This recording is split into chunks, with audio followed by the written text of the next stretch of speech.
Hi, and welcome to the VR Gaming podcast and commentary about VR gaming, VR news, VR hardware, and VR reviews. I'm your host, Nick Lane, and with me is Justin Davis. Justin, what's going on, man? Nothing much, just a bunch of games and VR and some pinball lately too. Oh, nice. Well, let's talk about my favorite love, which is pinball. So you started playing. I know you have a couple machines, but you started playing pinball again, or a little bit more. Yeah, I told you on my Monster Bash remake LE that plasma disc in the back went out, and Chicago Gaming sent me two replacements, and both of those didn't work. And then they sent me finally a third one, and that one worked. And once I got that in there, I just I started playing it more than I was, Oh, nice. because I was kind of pissed off for a little while, and I just wasn't playing it. Yeah. So for those of you who aren't pinball enthusiasts or fans, Monster Bash is regarded as one of the best pinball machines ever made. It was made in the late '90s, and it sounds like you got the remake that they did a couple years ago. Yeah, I got the LE remake with the crazy topper. That's awesome, man. That's Yeah, a great machine. So congrats on that. thanks. And what have you been playing in VR? What games have you been playing recently? Population One, All right, yeah, a which we'll lot of review that. today. Yeah, Yeah. we're gonna talk about that. Um, I played a little bit of Half-Life Alyx today, and we'll talk about why. Okay. Yeah. Let me see. Well, something really obscure. Chex Quest. You ever heard of that? Think I saw like a video that it was a game made from the cereal company, right? Yeah, by Chex Cereal. Well, you can play Doom in VR, and Chex Quest is it's like it uses the Doom engine, and it came out, in the 90s, and somebody requested it, so I did a VR video of Chex Quest, which was, different. Um, so that, and I don't know. I played that Propagation VR game you were talking about, I think, in the last show. Yeah. Yep. Okay. Yeah, I did a video of that, and not much else. So this is a good opportunity. Where can they go to see the videos that you create? My channel is MameFan, MAME hyphen fan, FAN, and I do VR, arcade, sometimes pinball, all sorts of stuff. Awesome. There you go. So Mhm. we're recording. This is episode 17. We're recording it on Sunday, November 15th. It'll probably be up and downloadable in a day or two from now. And we're going to go over, as usual, news and then some reviews. And the featured review for this evening is Population One. And then we're also going to do a couple of maybe shorter mini reviews of PokerStars VR and VR Paradise. So sort of a Vegas theme after we get done with Population One. But let's kick off with the news. So in the last episode, the feature was talking about Star Wars Squadrons is something that we had been excited and waiting for, and we kind of slammed it because there were issues with the frame rate. And more than a month later, and they had said that they would patch it, and allegedly did, but it's still a broken mess. At least the last time I checked. Yeah, last time I checked it, it was terrible too. But the last patch, I haven't checked it since then. I sort of feel like it's just going to be the same thing. I don't know. I just don't have any faith in it. Yeah, I had I think a good week ago, it was on sale for $10 off, which I don't know what to make of that. The game's been out for like less than a month, right? So I got it because I heard that in the news that they were gonna patch the problem with the frame rate. I guess a patch came out. I went to the discussions and people are like, nope, the problem with the index is still there, and people have very powerful video cards, right? Like some people even have the 3000 series, and Hmm. they're jumping through hoops just to get it at a minimum of 80 frames per second. So at that point, I was like, the hell with it. So I refunded it for a second time. I got to make sure that refund went through, but Wow. I'm just so done with this game. It just it had potential. I think the player base is quickly dying. I think they've lost a lot of people because of just the VR mishap. So who knows? Maybe 6 months from now it's better, and I'm bored and I'm looking for a game to play and it's on sale. But I've given up at this point playing that. Are you a big Star Wars fan? Is that why you bought it twice? No, not at all. So I refunded it when I had the initial problem, right? And then Yeah. when when I heard they were fixing it and it was on sale, I was like, well, I'll get it now. I almost have a strong dislike of Star Wars. Like it does nothing for me. And I know it always pisses people off to say that, but that's just me. I like the idea of a space sim that is just combat focused. So I know there's I can't even think of it right now. Elite Dangerous. Yeah, there's Elite Dangerous, which is not necessarily, it's more like space exploration. There's some combat, Hmm. but I like the premise of this because I liked Eve Valkyrie. So I was like, great, because it's crossplay, because it's Star Wars, it's going to have a great multiplayer base. Yeah, and I remember X-Wing versus TIE Fighter back in the 90s when I was in my teens. So I had some hopes for it, but those were quickly dashed. So I've moved on. Yeah, I think I have too. I don't know. There's too much tweaking that I think you have to do if you even want to get playable, and Yeah, I'm just I don't know. I never was that interested in it in the first place. So I don't know. yeah. All right. Well, we're in the same boat with that. It's funny. Last podcast we were talking about what do we have to look forward to, and I think we settled on Medal of Honor, which is coming out in December, Hmm. and I was worried that this month would be kind of like a lull where we're kind of digging back through other games or not too excited about talking about stuff. But surprise, surprise, Population One was released on October 22nd. We're gonna get into a review of that, but I just want to bring that up in the news because it's a big release, and I was aware of Population One, and I believe you were as well, but I didn't know that it had a firm release date. I kind of had forgotten about it. I think they kind of went silent on it for a while, right? So I had like Star Wars Squadrons a couple months ago, and Medal of Honor, and those were the games that I just was thinking about coming out, and maybe Population One eventually. So it kind of caught me off guard because one day it just appeared. Yeah, and people were in the beta for so long. It seemed like almost like 2 years that people were in this beta. So and then it just came out of nowhere. But like, yeah, it coincided with the Quest 2 release, so they had to have been waiting for that to get released before they were gonna do it.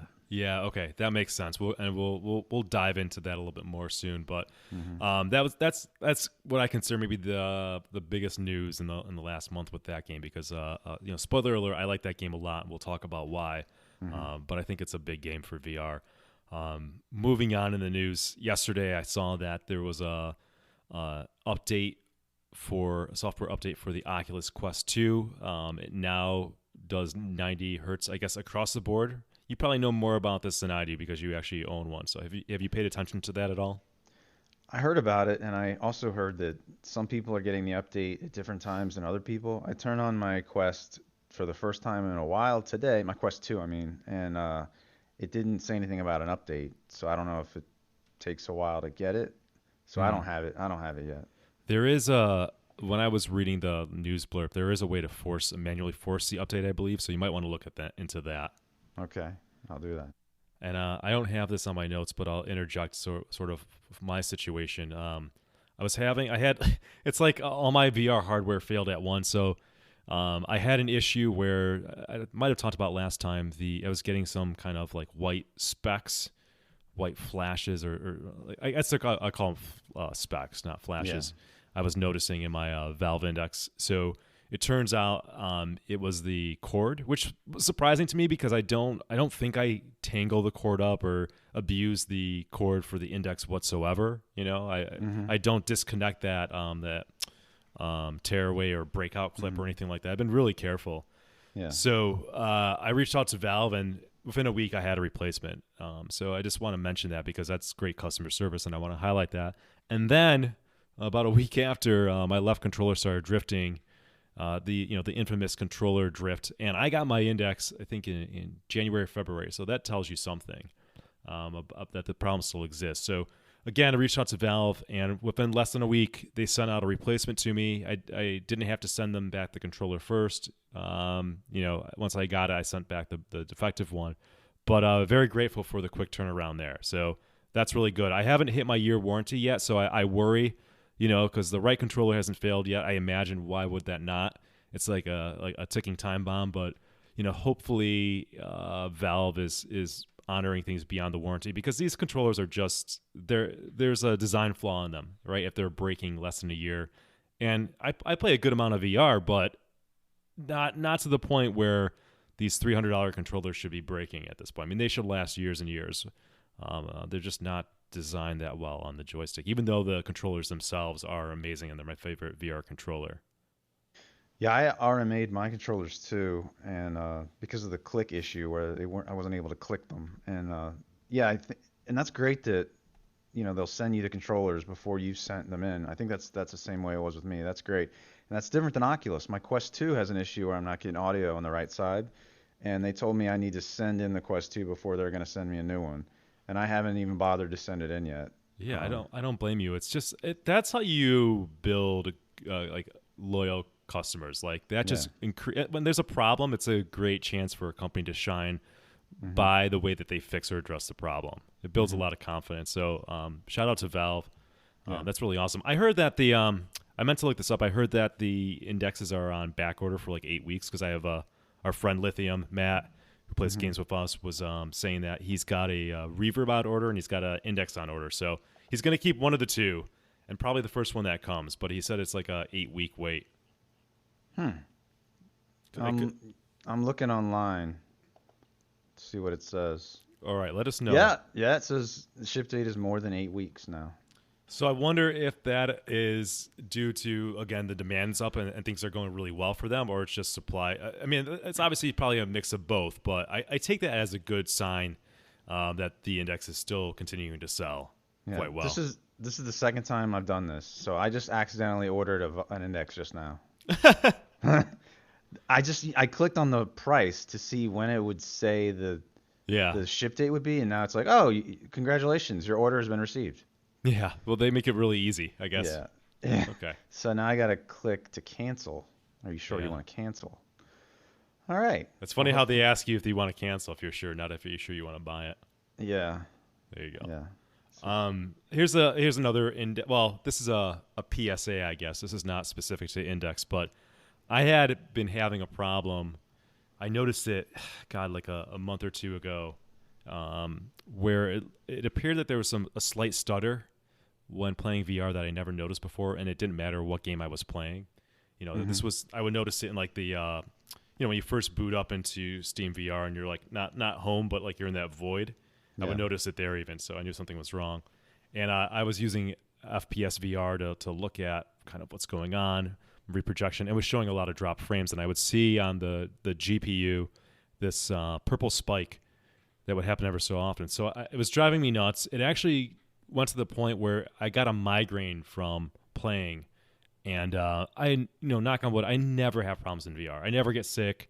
I never get headaches. But that stutter, which maybe happened several times a minute after playing for like an hour and a half, gave me a migraine. So that sucks. But I did some research on it. And apparently, NVIDIA drivers, there's an issue with them. And it seems from the forums and what I've been reading that it plagues seemingly every headset. I don't know if it's a certain, if it's like just the 2000 and 3000 series of NVIDIA graphics cards, but I have a 2080. And I know that people are on the forums who have the new 3000 series, and they're having this issue. But I'm trying to look up right now what the driver is that that people want to get, because there's a specific one.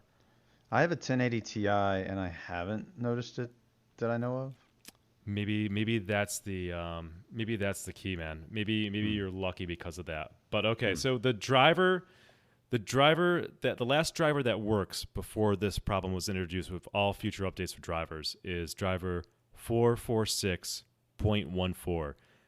That's the driver that came out in May. If you have this problem or you've noticed it, I would encourage you to revert back to that driver, or especially if it's bothering you. Now, due to some great users and posting in like the NVIDIA forums, it pops up on Reddit like every other day. Somebody's talking about this. NVIDIA has finally acknowledged that they're working on they were able to replicate the issue. They think they know what's wrong, and they're working on it. The last driver release that came out, I think last week, mentions that it's kind of at the top of their list to fix, although as of this recording it's not been fixed. So some people have said that it's using MSI Afterburner or IQ software, basically anything that kind of pings or monitors your CPU, GPU is what's causing it. But there's people who have gone in and done clean installs of Windows, got rid of all that stuff, and it's still happening. So maybe turning that stuff off might minimize a little bit, but that's not the answer. There's something that happened in those driver updates in like late May, June, and that continues on to this day. That's causing that issue. So again, hopefully that's helpful to some people because I had no idea. I had spent a couple hours just trying to figure out what the heck's going on, but I'm able to get things working with that old driver now. There's some maybe newer games that you can't play because you like Star Wars Squadrons, which I don't care. Requires like a driver that came out last month, so that causes some trouble. But other than that, the games I've been playing, I've been able to play with the older made driver. Cool. Yeah, that would suck because I'm sure there are lots of newer games that are getting optimized with the newer drivers that, I don't know, maybe you're getting worse performance in, but yeah, I don't know. I'm looking forward to getting a 3000 series NVIDIA card, but they've been all sold out. You can't get your hands on it. Yeah. But I'm kind of glad I don't have it right now because the folks who have the 3000 series cannot go back and use that older made driver. Yeah. Damn. So it totally sucks. They might as well sell it on eBay now, their card, if they're planning on playing VR. Now, next week NVIDIA can have the solution, so hopefully that happens. But yeah, it really sucks, especially if you have a 3000 series. You're kind of screwed right now. I haven't heard many people talking about it, so I wonder if it's only some people that actually notice it. Yeah, I think I'm pretty sensitive, like not in a bad way. I can just pick up on frame rate to an extent, and Yeah. I know something's wrong. Yeah, I mean, if you look at the Reddit for Index, I see that pop up every couple days. But yeah, you'd think that maybe it's more prevalent than it is. So I don't know. Maybe Oculus people don't have that issue. So a lot of people are Oculus. Like a lot of people in Discords and stuff that I talk to. It's possible. I know that people in other headsets have this issue as well. So it's not just an Index thing. Oh, okay. Yeah, I don't know if that means it's HTC Vive or if it means it's an Oculus or not. But I know that there have been users who confirm that they have that problem and they don't have an Index. Okay. So hopefully that's helpful to some people.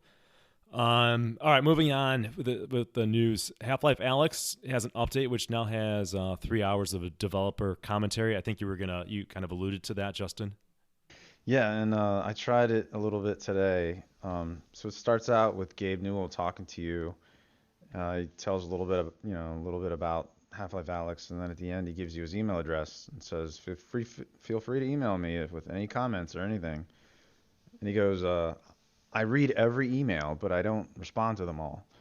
But so then as you go through, yeah, yeah, I doubt he reads every email, but somebody does, maybe for him. Yeah. So then as you walk through the levels, at the main menu, that's where you turn on the commentary before you start the game. And as you walk through, you'll see these golden headphones in the air, and you pick them up and you put them on your head, and then it's just somebody starts talking to tell you something about the scene that you're in at that time, like what they were thinking about how they designed it, that type of thing. I was thinking about going through the whole game just to hear that all and maybe record it all and maybe put it up. I don't know how many people would want to hear all that. But yeah, I mean, I would go through the whole game again for that. That's cool. Yeah, I mean, it's a special game, so I'm sure like a lot of people love that. I don't probably have the patience to do that because I'm always want to play something new or focus on my current game that I'm addicted to. But Valve crushed it with that game, and they continue to do things like that, which just makes it even more special. I know somebody who's beaten the game 7 times. Wow. I don't know why. Yeah, talk about getting your money's worth. Yeah, and some people, did you know about that gnome achievement? Yeah, carrying like the gnome all the way through the game. Yeah, I've heard a lot of people have done that. Wow. I don't know. I'm not doing that. Yeah, I'm not that kind of player. Yeah. I'm still bummed when I think about Valve and the fact that we've gotten no indication that they're working on like a follow-up VR game. I'm a little worried about that. Mm-hmm. There were supposed to be a total of 3, and we've heard nothing about the others.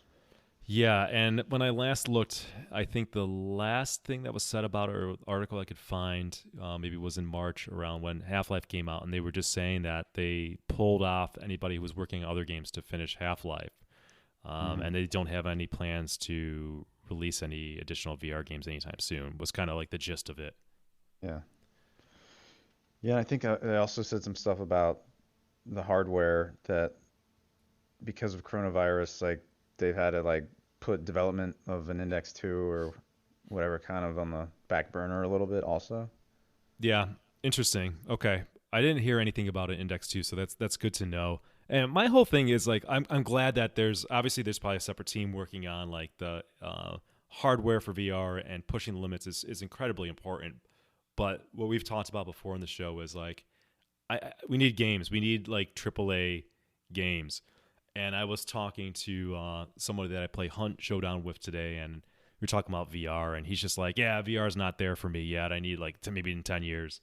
So I'm always curious when people say that, like if they've experienced VR and stuff. I'm sure he just hasn't had, in many ways, like played a lot of good VR games, and that could blow his mind. But I was like, well, Half-Life Alyx is there. Half-Life Alyx is an awesome game. He's like, yeah, it's like before I spend that kind of money, I need to be like 4 or 5 like must-have big AAA games, and that's a hard objection to overcome in some ways, because that's what we're still really lacking to date.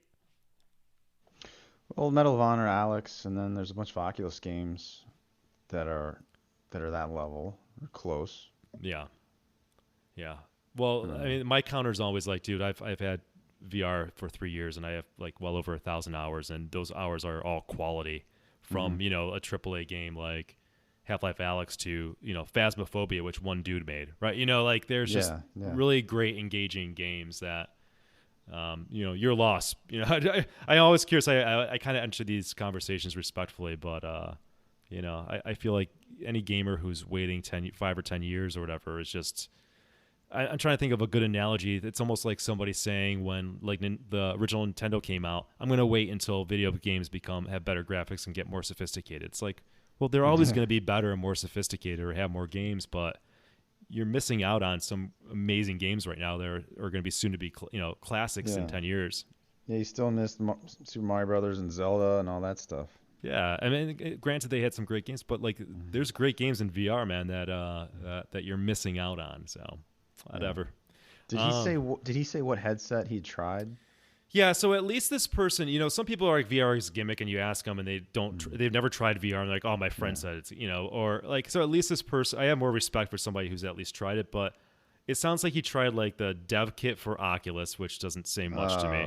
He tried the Samsung like phone one. Oh, that's Gear VR. Yeah, I have Gear VR. Yeah, and but then he's like, "Oh, I did try HTC Vive, and I tried Fallout, and I felt sick after." And it's just like he never said one game to me that was, or one experience where it's like, "Okay, I kind of get it." If you played Half-Life Alyx, you might feel differently, or even like Super Hot, right? Like could win somebody over. Yeah, Fallout launched with bad performance. Like it was too bad for me to even play it, and yeah, I could understand someone feeling sick. Plus, if he was using free locomotion plus bad performance, that's going to be bad. Yeah, I think he just the experiences that he had, I get what he's saying, but it's like, dude, you're this is years later. It's a different ball game now. Yeah.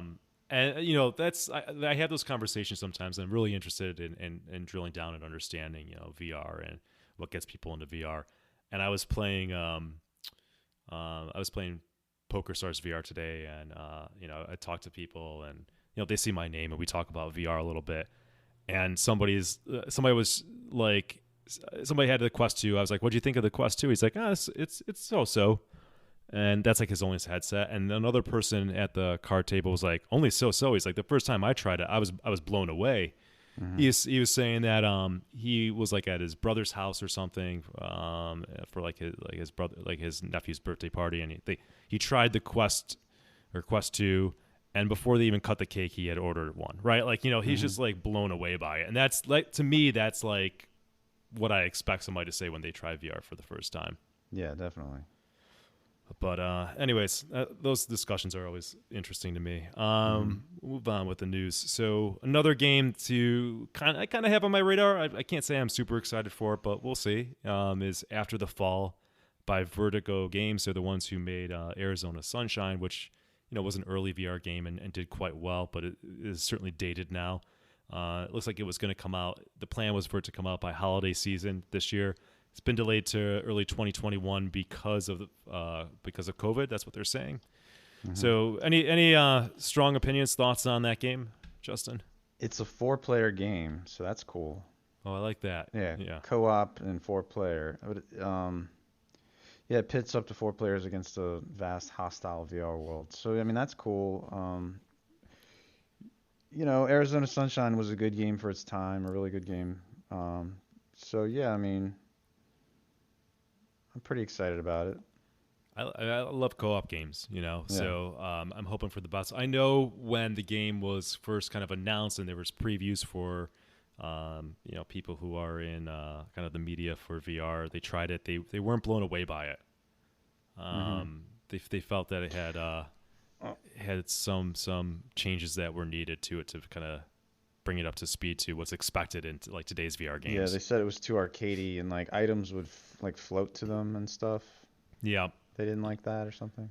Yeah, and VR in some ways the games are evolving fairly quickly, right? Hmm. Like every year we expect some mechanisms to be in a VR game that wasn't there the year before, right? As developers become more comfortable, they learn what works and what doesn't work. So, like Arizona Sunshine, which came out in 2016, like today just feels super dated compared to like Saints and Sinners, like Walking Dead, right? Hmm. Yeah. All Yeah, I right. even got that latest DLC. What was it? Was it the Dead Man or the one? It was in a dam. I haven't even played it yet. There are two DLCs for Arizona Sunshine that I know of. Okay. The first one might have been called Dead Man, and then the second one was something Damned. So Okay. Well, I that was like one of the first games I played when I got VR in December 2017, so almost 3 years ago, and it was okay for then. I hmm. appreciate it at that point in time. But anyways, last point of news is, and I want to shout out to Road to VR. That's kind of my go-to source for the news. I mean, I see these things on Twitter and other news releases, but it's a great site. I recommend you guys subscribe to their daily emails to stay up to date with VR news. But one thing I saw about the Oculus Quest 2 is that the pre-orders were 5 times higher than Quest 1. 5 times is pretty damn amazing to me. Yeah, yeah, that is. I Yeah, wonder how many are new customers versus people who mhm. bought the Quest 1. Probably a lot of them that bought the Quest One. So it's 299 versus what was it, 399 Yeah. for Quest One? Yeah. Yeah. I mean, that's a like the barrier of entry to VR these days is kind of like non-existent. I think where VR still kind of struggles with is that like the VR the Quest 2 is definitely like the casual VR player, right? Hmm. Versus like, the Index or PC VR even is like the more enthusiast. So I think the price point is certainly not the barrier. The technology is not the barrier. I think the barrier is education. I think people just still don't know or can't get their mind around or can't grasp that you do not need a PC for the Oculus Quest 2. And I have to Hmm. wonder how much damage did things like the like the Gear VR do to people's perception of VR, right? Like the people who think Yeah. it's like a gimmick or like, oh, I tried VR and it's whatever. It's like a stupid Hmm. roller coaster simulator. Yeah. Yeah. And the Gear VRs were free. They came free with Samsung phones, so a lot of people ended up getting them. And Yeah. also Google Daydream, that was free with Google Pixels. So tons of people got them and probably just tried them once and then just never messed with them again. Yeah, versus like if they tried like the Quest 2 and even just Beat Saber, Super Hot, whatever, like blown away, kind of like the Gear VR didn't blow anybody away. No, not at all. It was about like, this is all the fuss.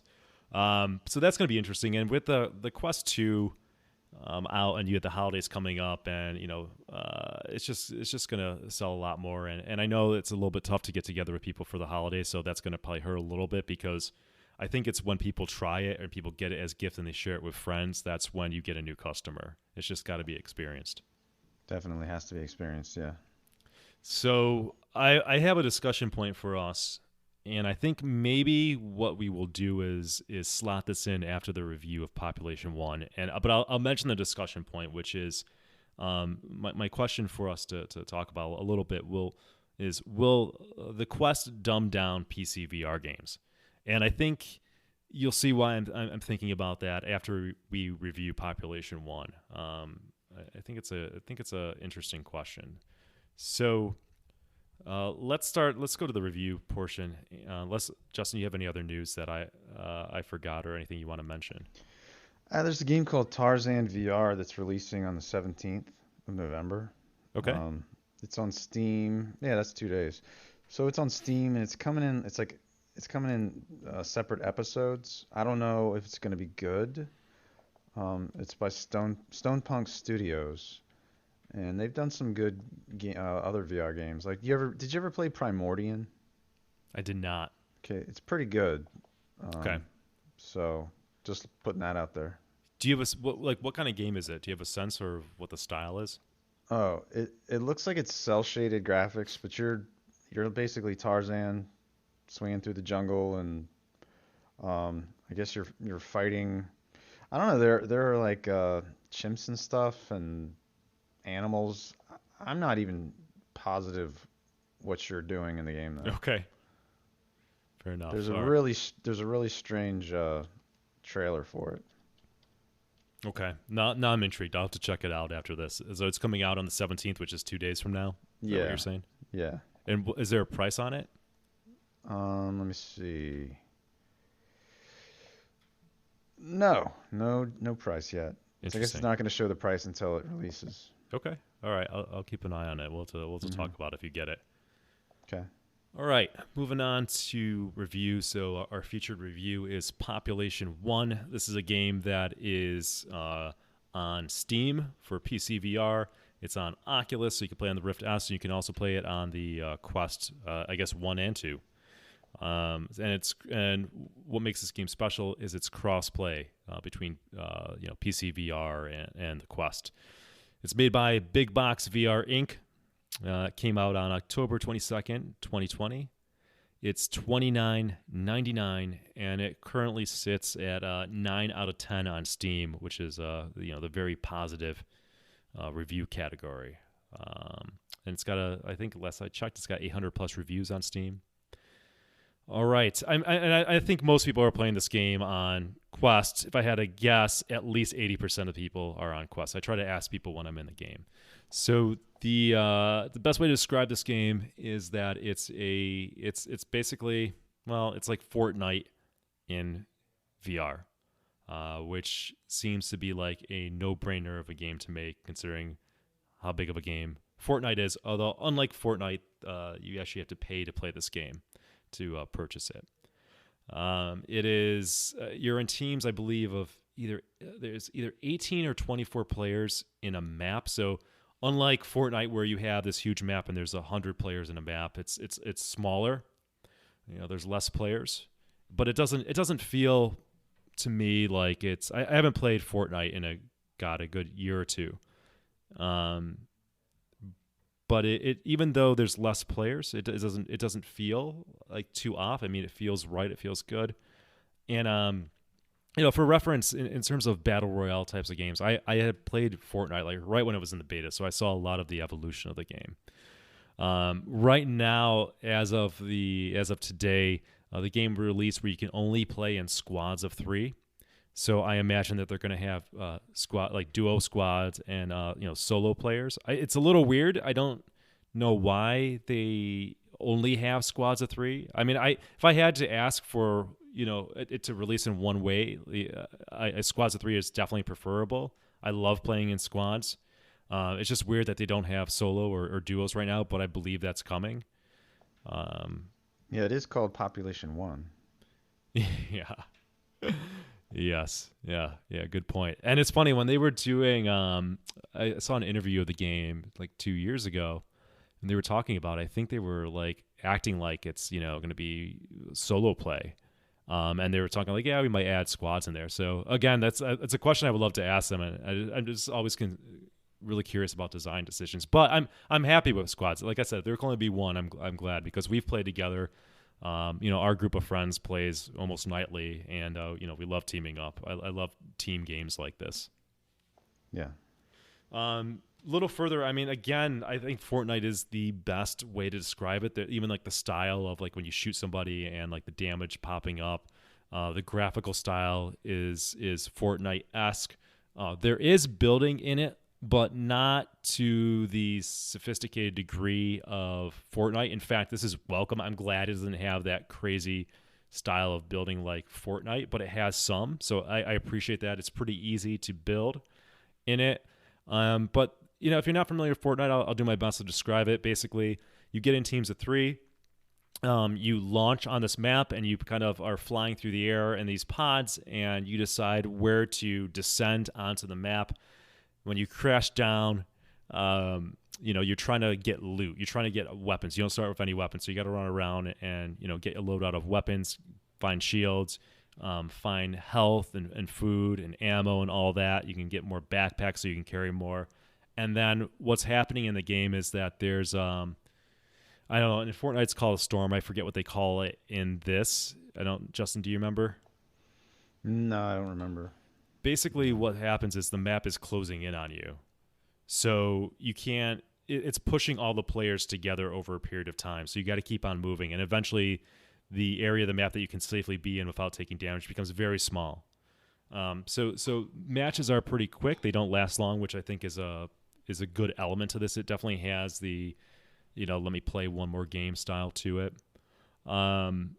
The weapons themselves are like modeled after essentially real weapons, right? They have like a P90. They got the ump. Some of the pistols are a little fanciful and shotguns, but they have, they go for some realism.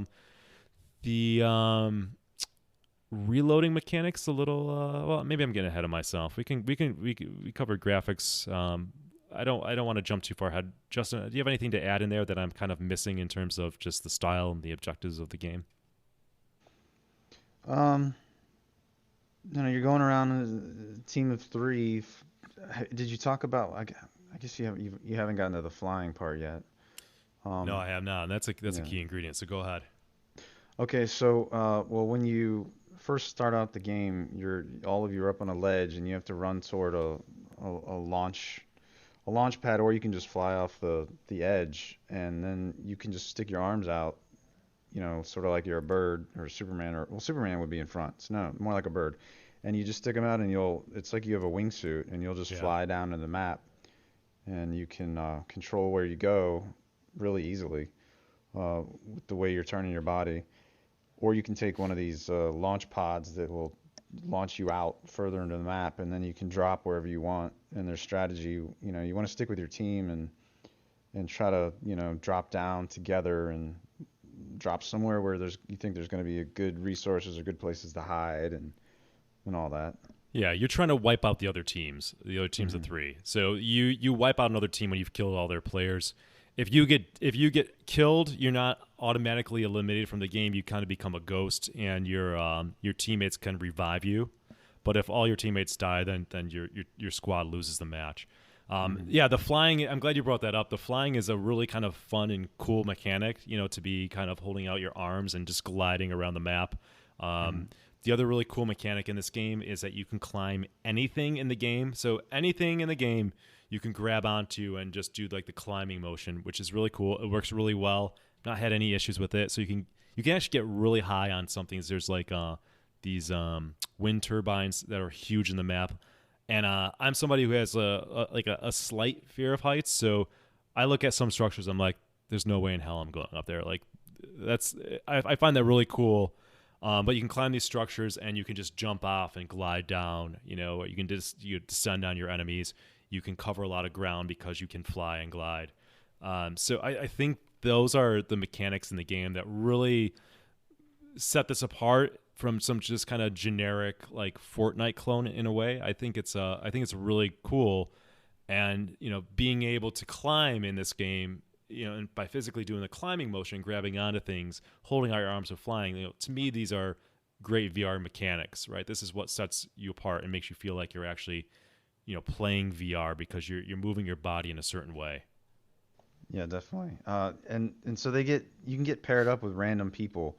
So if you're not with friends, you'll just get paired up with random people. And so sometimes you'll get paired up with little kids sometimes. Well, I was playing with these kids, and they wanted to climb all the highest structures in the game, and that's how they wanted to play, and I just went along with it. And so we were just climbing the whole game. and like they just wanted to keep climbing. We were and then flying everywhere all over the map. Well, while everybody else was down there killing each other, we were just flying the whole time, and we ended up winning the game. That's funny. Yeah, Yeah, I mean, you could do that. yeah, It's open ended to an extent. yeah. What do you think about the map? But first of all, have you played Fortnite? I never have, no, Okay, so I can't make that comparison. okay. What do you? I'll still ask this. What do you think about the map in the game? It's pretty big. Um, I think they definitely need to start thinking about. I'm sure they already are, but adding some new maps.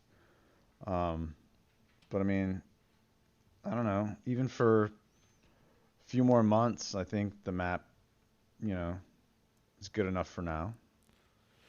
Yeah, I wonder how. Like, there's distinct points you can pull up the map, and there's like I forget even the names, like the complex or like the cemetery, right? There's Hmm. designated area that look kind of distinct. Yeah.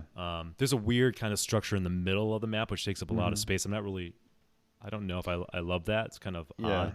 Yeah, and there's nothing on top of it. That's one of the places Yeah. those kids wanted me to go with them, and there's nothing up there. Yeah, there's no like I remember in Fortnite like there's like water and lakes and there's none of that. I feel like that's missing. I feel like the Hmm. Fortnite map of what it's evolved into and when I play the game is more interesting Hmm. than the Population 1 map, but that doesn't mean the Population 1 map is necessarily bad. Yeah. It's certainly serviceable and there's enough variety and interesting locales to fight in and climb. Yeah, there are places with satellite dishes, and there's like farmlands, and there's like cliffside areas, and like cities with like like apartment buildings and townhouses, and Yeah. you already said cemetery. I don't know what else is distinct. There's like little like warehouses and refineries, and you know Yeah, stuff it's like good. that. It's interesting. You know, Hmm. and the map always closes in or kind of shrinks down in different areas, so you never know where you're gonna like be fighting in necessarily. So you Yeah. get good variety that way in the fights. Hmm. Let's talk about the guns in the game and how they work. Okay. And one of the kind of key points of VR is being able to do things that are real, right? Like if you play any first person shooter game, you hit like you hit a artery load, like you're a keyboard is essentially a typewriter, so right, like it's kind of Hmm. silly. You hit artery reload, but in Yeah. VR you can actually really reload a gun. That's what makes it special. The Yeah. idea of pulling out ejecting a clip, putting the other clip in, cocking the gun back. Hmm. So this game sort of splits the difference in terms Hmm. of simplicity. Like it has you reload, but you don't pull out a clip from like your pouch or anything like that. You Yeah. still got to eject a clip, but like you kind of just push the new clip in. Like it's highlighted in yellow, you push it in, and Yeah. then the part that you kind of cock back is highlighted as well. So it's a little abbreviated. I don't mind it as much because I think it's important to point out that this game veers on the arcadey casual side of things. It's Hmm. kind of geared towards not being overly complex or being able to pick the game up pretty quickly. Yeah. Also, the gun is stuck to your hand. You can't drop it. Yeah. But that's helpful. I mean, maybe they did that because of all the climbing and all the other stuff. Yeah, you can make the other thing is like, in a game like Pavlov, right? Like when you have a gun, it's not stuck to your hand. If you let go of the grip, it falls down, which I love that. I mean, that's what I look for in VR. In this, like the gun's like glued to your hand. If you hit the A button, it disappears. So again, like in a Pavlov, if you want to swap guns or not hold your gun, you can either just drop it or you can put it on your person, like reach behind your back and kind of let go, and it will go on your back or your front, which that's kind of standard in VR. So this system, you just hit A and it disappears. Again, arcadey. To switch weapons, you don't grab like a pistol at your side, which again, most VR games do that for this kind of realism. On this, you just open up a weapon wheel and select a weapon that way. And Half-Life Alyx, right? You do like a weapon wheel and stuff like Yeah. that. So it's not like I don't know if I don't inherently say it's a good or bad thing. I love things in VR that make me feel like I'm mimicking things or doing something sort of real, right? Like that's VR to me. But in this, I get what they're going for. It makes it easier. I'm glad like you don't just hit a button to reload. I'm glad you still do some of the motion. Agreed. So I think I'm comfortable generally with that decision. How did you feel about it, especially because you've played a bunch of Pavlov like I have? Yeah, I'm fine with it. No issue. I thought it was going to be less interaction. I thought it was going to be more like just pressing a button. So I was actually, happy to see that they actually had you put the clip in and, pull the bolt back and all that. Yeah. Another design decision on this that kind of goes more arcadey or less realism is that the guns have you can aim down the sight and the guns have scopes, right? But when you're not Hmm. aiming down the sight, there's actually a reticle on the screen, like a virtual reticle. Am I saying it right? That's on the screen, and that's kind of weird. Like when you're Hmm. playing a flat screen game, there's like crosshairs on the screen, but I don't recall really seeing that in VR games. And it almost looks like, even though this game was built ground up for VR, it almost looks like they took a non-VR game and they just threw a VR aspect into it. So again, I think that's a design decision to kind of keep this fast pace, keep the flow of the game going, run and gun, but it it's something that takes away the immersion a little bit. It takes away sort of VR strengths of being able to aim down sight or a reticule. God, I'm struggling. I'm just gonna say crosshairs, like this virtual crosshairs. Hmm. That's not VR to me. But again, as a design decision, I'm okay with it because the game's fun. Is that only the UMP or are there other guns too that have that? Every gun has it. Well, what? Almost every gun. Maybe there's a couple that don't, but like the pistols have it, the shotguns have it, the submachine guns, the AR, all of them have. Like maybe there's some snipers don't. But what about the guns that have a holographic sight? Because those are the guns I use the most. So yeah, if you pull it up to your eye, like Yeah, even the SMGs and the ARs, like they have a holographic sight. yeah, But that's what I use. if you have it like a hip fire, it will put up like a virtual Oh, crosshairs. I've never even like actually noticed that. Oh Okay. wow, yeah, it's always on unless you're running around the map, always aiming down the sight. It's there. I'm glad they have both, right? I'm glad they give you that flexibility, and you Hmm. can two-hand guns. Like, if you just one-handed an SMG, Hmm. the crosshairs becomes bigger. When you put the other hand, it becomes smaller, so it tightens it up a little bit. So they Yeah. do recognize that there's kickback on the gun. So, there is that degree of realism there, right? Yeah. It's Yeah, I not never purely use arcade. shotguns and I never use handguns. I only use the SMGs and the assault rifles with the holographic sights, and I always put them up to my eye. Hmm. Um, so that, Okay. I guess that's why. Like, and the UMP, I never use that. I guess I didn't think about it, but yeah, that isn't realistic to just have this crosshair that's just like in this air. That doesn't make sense. Yeah. Yeah, I don't love it. I'm sure they tested it out and beta tested it, and maybe it just makes the game again more accessible, more faster pace or something. But I don't know. I think it might work in this game, but it's not a step forward in VR. I'm really I struggle with it a little bit, right? Like I kind of Hmm. I kind of feel like they know what they're doing because they created a fun game, but it's not VR to me. It's Yeah. a little a little too arcadey in that aspect. Hmm. But the bigger design decisions where I kind of really nitpick a little bit more and strike me a little bit weird is one with the grenades. Oh Um, yeah. Yeah. so this is really kind of a bummer, and I don't get it. I mean, I can try to speculate, but again, the whole point of VR is doing things that are realistic. So they got climbing, flying. Now you think with a grenade, well, what do? You pull the pin, just like in like Pavlov, and you throw it. You physically throw the grenade. That's VR, man.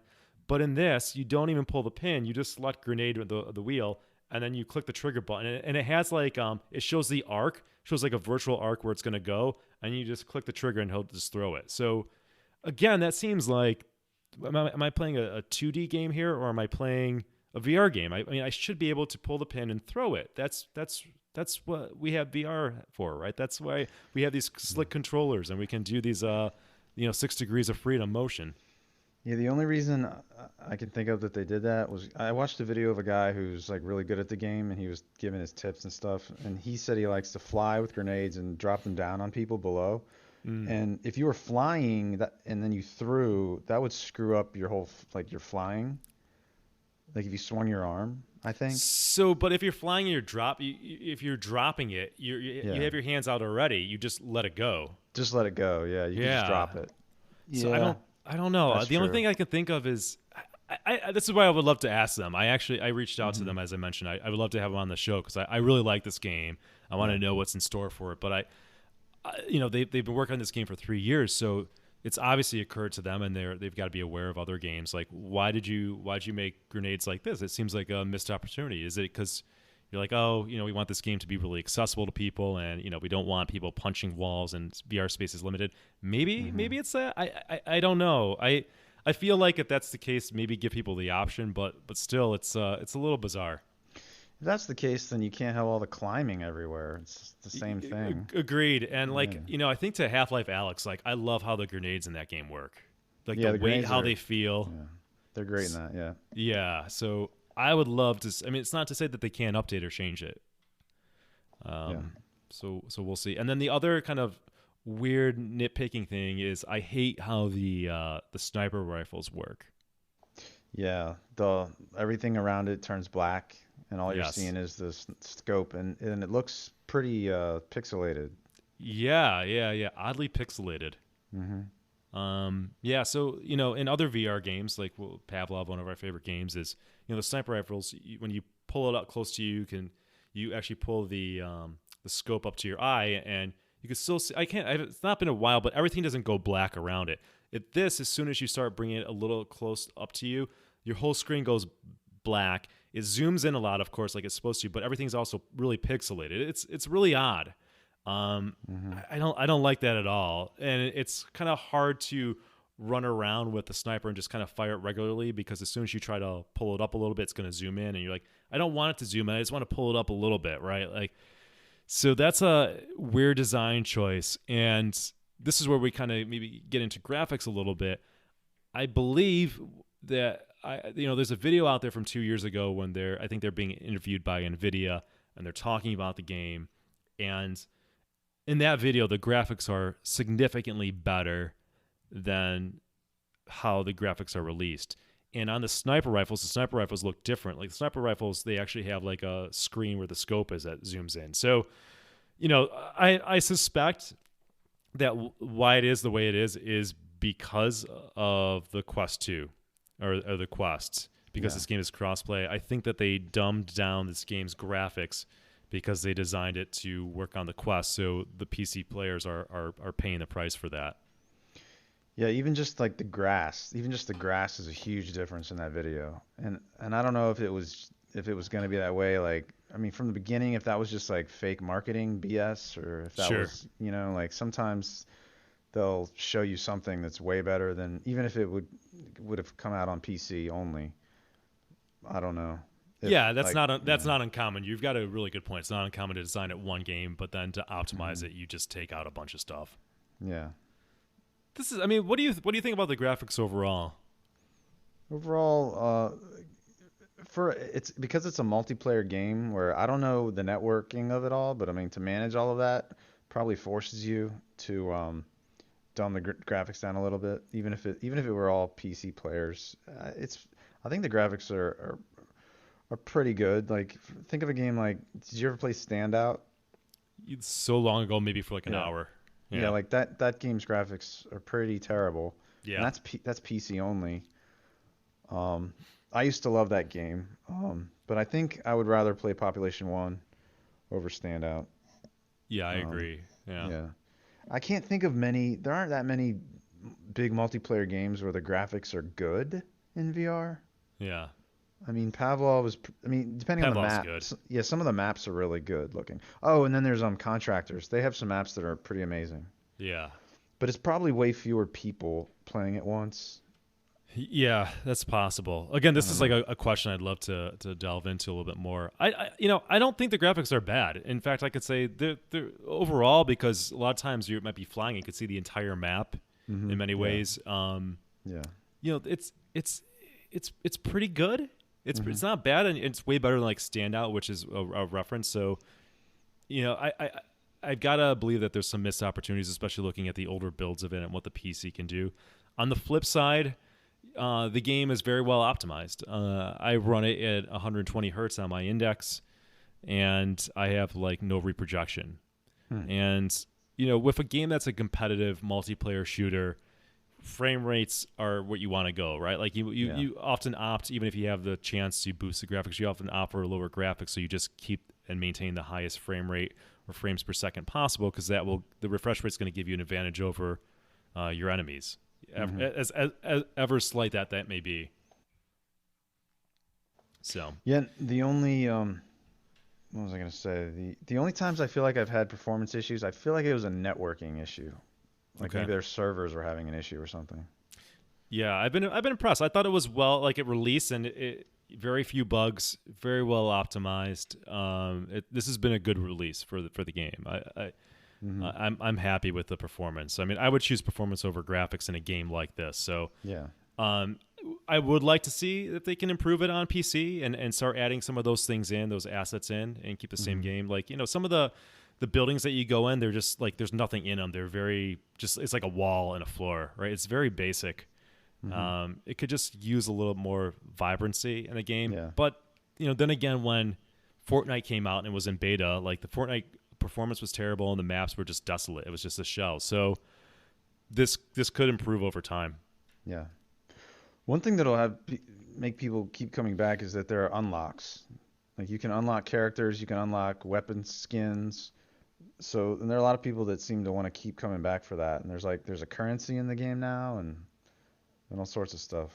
Well, I'm glad you brought that up, because we Yeah. talked about this either on the last podcast or the podcast before, and I said I've been waiting for a game Hmm. on VR that has that progression system, that has ranks, right? I said Hmm. that's what's missing. It's missing that good multiplayer VR game that has progression and ranks, and this game does it. This game does it like Fortnite and almost any multiplayer shooter does, where you get experience points and you rank up and you unlock characters, you unlock skins. And this past week they just added a shop into the game where you can buy currency and buy skins. It's not a pay to win. It's just cosmetics. You can also earn currency to buy skins by doing like daily challenges and stuff like that. So totally legit, just like every other multiplayer shooter has been doing for the last almost 10 years now. So that's great, man. It's great. We were just talking. I was like, I needed this type of game. When is this type of game going to finally come out? And lo and behold, it does.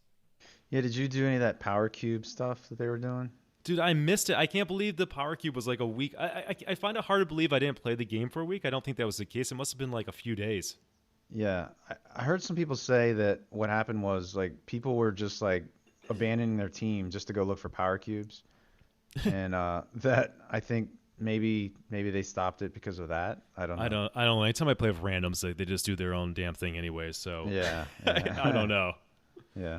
Um, Yeah, I think the important thing to say about this game, though, is that it's crossplay. So there have been battle royale games before, but they usually don't last long because they require a lot of players to play, and you need to get into a populated game, and VR is still in its infancy in terms of adoption compared to like a PC or a console. Hmm. So what's great about this game, and even though the Quest has dumbed it down and maybe reduced the graphics, there's always people playing. I mean, the player base is extremely healthy. Your wait time to get into a game is like sometimes 5 seconds, maybe at most like 20 seconds to get into a lobby, and then maybe another minute into a lobby. It's incredibly fast, and I think this game is going to be like the killer kind of multiplayer app for VR, because it's a game that's cross platform, has a healthy player base. It's based on the battle royale formula, which is very popular, and it's very reminiscent of Fortnite. So this is going to be something special, I think, over time. And the developers have been adding stuff to it every week and addressing things, and so I'm really impressed by that. I'm really grateful that it came out when it did, and it sounds like this company's really smart in timing it with the Quest 2, because um, it had a great launch. I've always been able to find games, and I think that's only going to grow. And this game is the kind of game where you can play hours and hours and hours and keep on coming back, Justin, like you mentioned, to get more unlocks. Like it's got that feedback loop system baked into it. Yeah, definitely. And yeah, I've played with so many people that I wouldn't even have expected that would be playing the game. As I said, elementary school kids were playing with me, but also I was playing with a retirement age woman, who was like really good at it.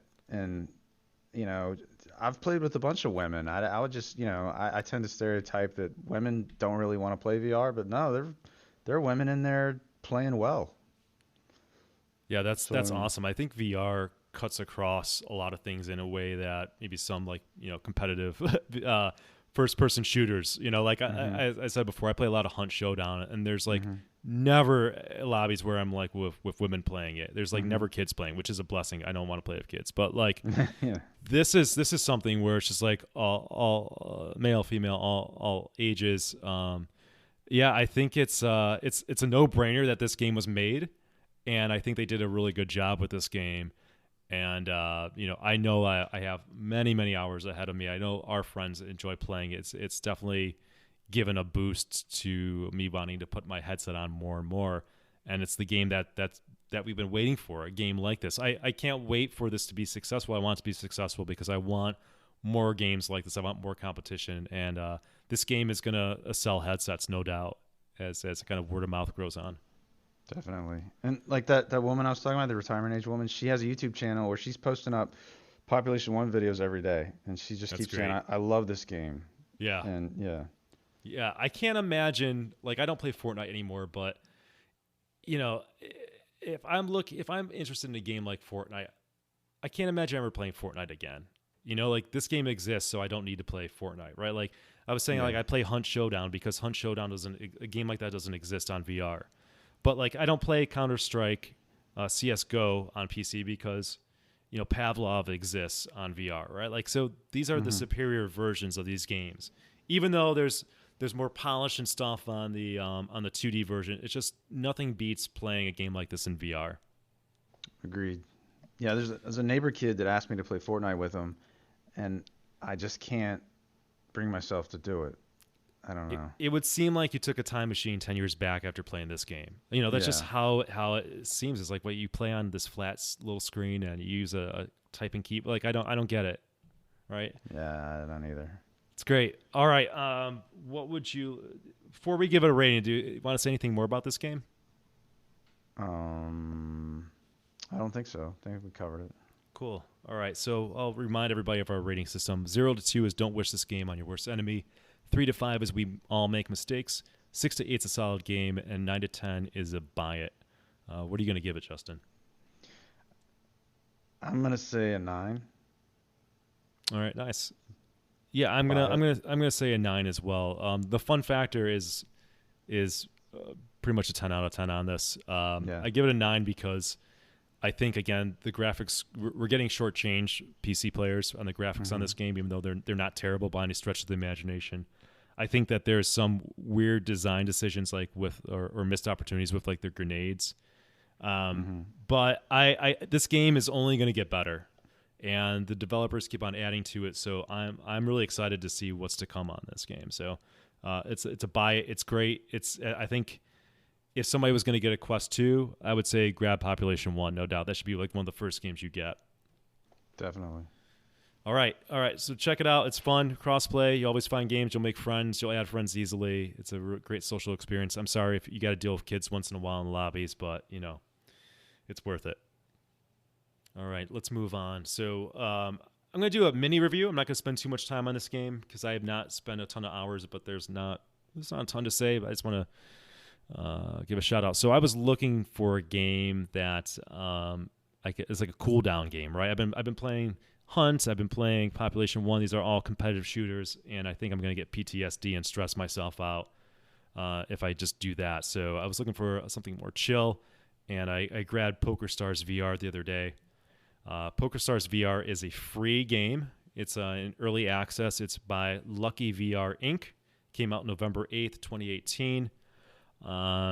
It's on Steam and it's on Oculus as well. So again, this is a cross-play game with a very healthy base of players. You're always going to find games. And from my maybe 4 or 5 hours I've played in the last few days, most people I think are on Quest. Again, this is a very accessible game, and being free certainly helps. So PokerStars VR, like the name indicates, is Texas Hold'em poker.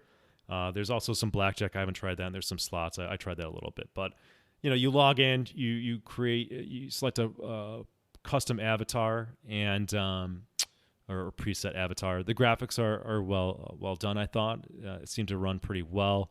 It actually even had individual fingers, tracking for the index, which was nice. That they spent time on that, so I thought that was cool. That's always a good sign. Population 1 doesn't have that, by the way, so it doesn't have kind of that treatment for the index. If you pull the trigger on Population 1, like when you don't have a gun in your hand, he'll point his finger. I Interesting. noticed. It's weird. Okay. Yeah. Okay. So you basically you get in the game and you're in this kind of I don't know, atrium or whatever, this lobby, and you kind of go in there and you can kind of spin this wheel and get your kind of daily cash injection, and it's random. So that's fun. And then you launch into a game and you're playing poker. The graphics are good. The sound's good. I find this a nice social experience. Most of the people I've played with haven't been obnoxious, which is cool. There's things that you can buy in-game currency if you want. Like if you run out of money and you want to do that, I've never seen myself doing that. But I guess some people who really like this game and run out of money, and it's a way to support the devs and also play longer. There's like props you can buy in the game. Like you could buy like pipes or cigarettes. Somebody bought like a birthday cake and threw it on the table, and people were buying slices. I don't know. There's like rubber duckies that people buy and throw around. It's kind of silly at times, but it keeps it like from being like the stale, boring card game where you can do other things. I had some great conversations with people. It's a good community. So I'm not going to dive too much into everything. I found it easy to understand, easy to navigate, easy to get into. I thought it was very polished, especially for an early access game. I had no issues with it. This is like my chill, cool down game. This is a game I love that it's crossplay, and it's a very healthy player base from what I found. So anybody that you maybe they got a Quest here on PC, you want to connect with them, especially during this during the pandemic and being locked inside. It's a great game to play. Poker's easy enough to pick up. You have to understand any age. Got all ages play this game, male, female, all that good stuff. So highly recommend it. I'm not even going to give it a rating. It's free. Go grab it if you're even remotely interested in poker, or even if you just want to learn poker. I think it's worth your time to at least check out for an hour or so. And if you like it, you'll be playing maybe hundreds of hours. Who knows? Are there other card games? There's blackjack. I didn't play that at all. Okay. I was just interested in poker. Okay. Yeah. What about like griefers? Are there people messing with you? So in the lobby there are like these like little like I don't know like little teenage bullies like just harassing people. And one thing that was frustrating is I couldn't figure out like how to mute them or how to deal with them. I had to imagine there's a way to do that or report them or something, but it wasn't obvious. I think once you're in a card game, you can mute people, when you joined one. But the lobby, for whatever reason, I couldn't figure out how to do that. I know that when I was reading the reviews on Steam, again, this is it's got a 9 out of 10 on Steam, very positive. Some people were saying they got banned by the developers who were playing because they might have said something inappropriate. So it seems like there are some people watching.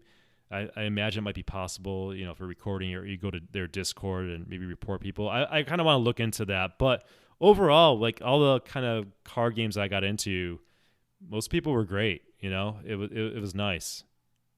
Cool. All right. So should I move on to my game?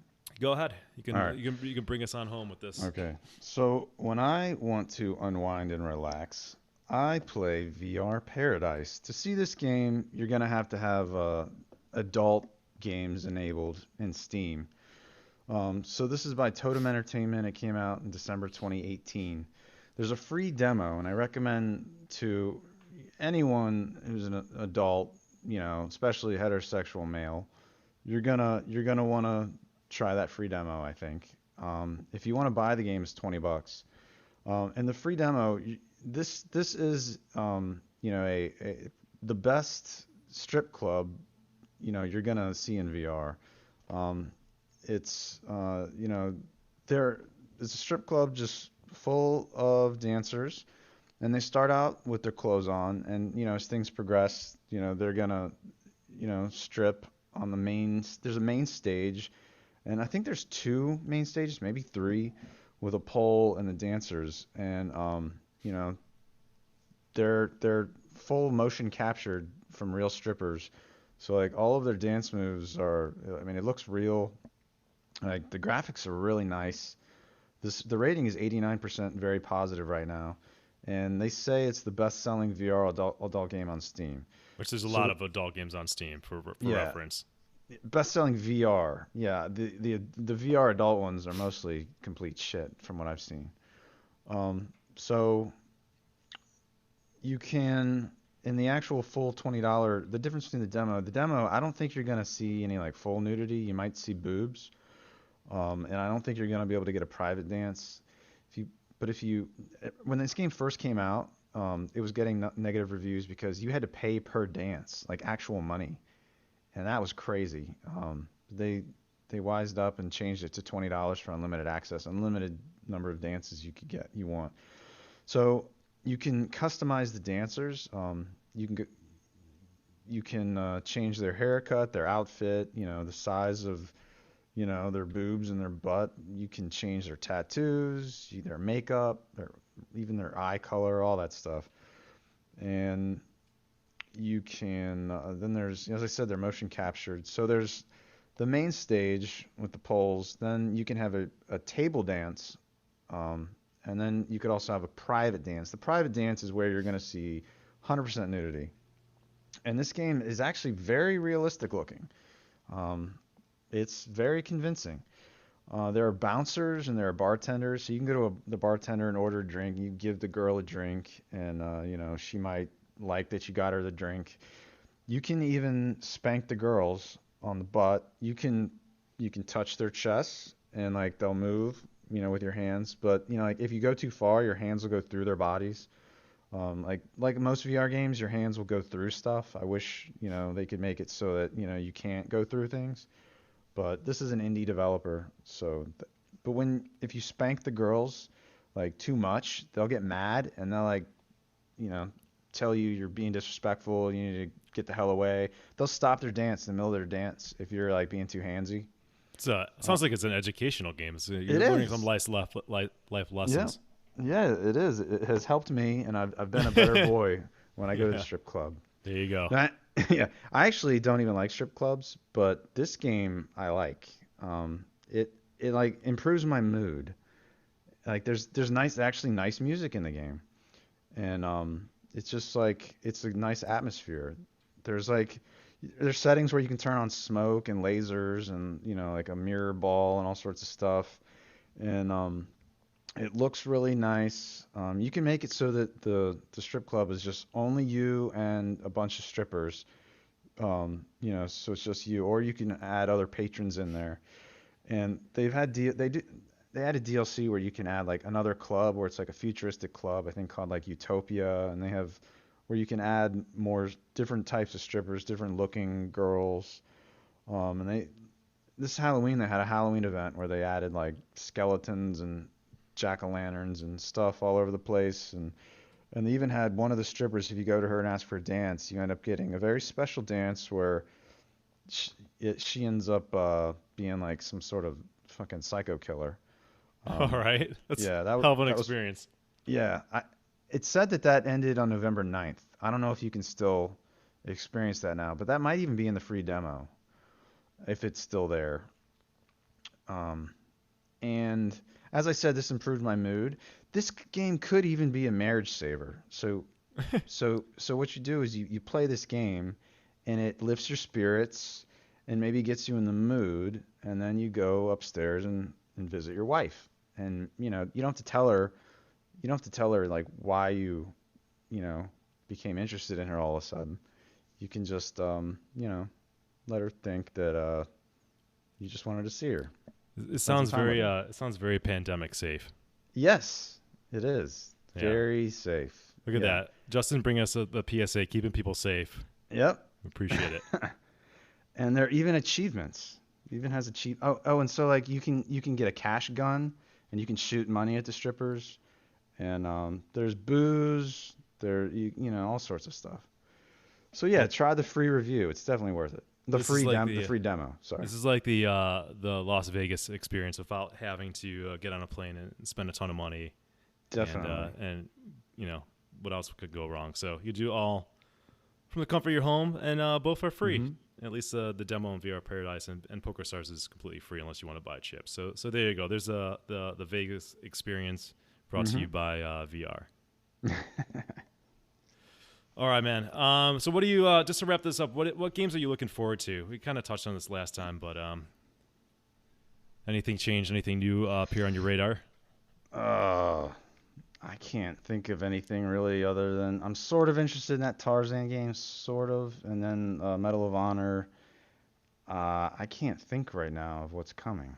All right. Do you have any others? I got Medal of Honor right now, so I feel like we're like on a month to month of trying to just look forward to new VR games. But Pop One is going to keep me busy, certainly for months to come. And the next time we get together to do a podcast, we'll do a review of Medal of Honor, provided it doesn't get delayed.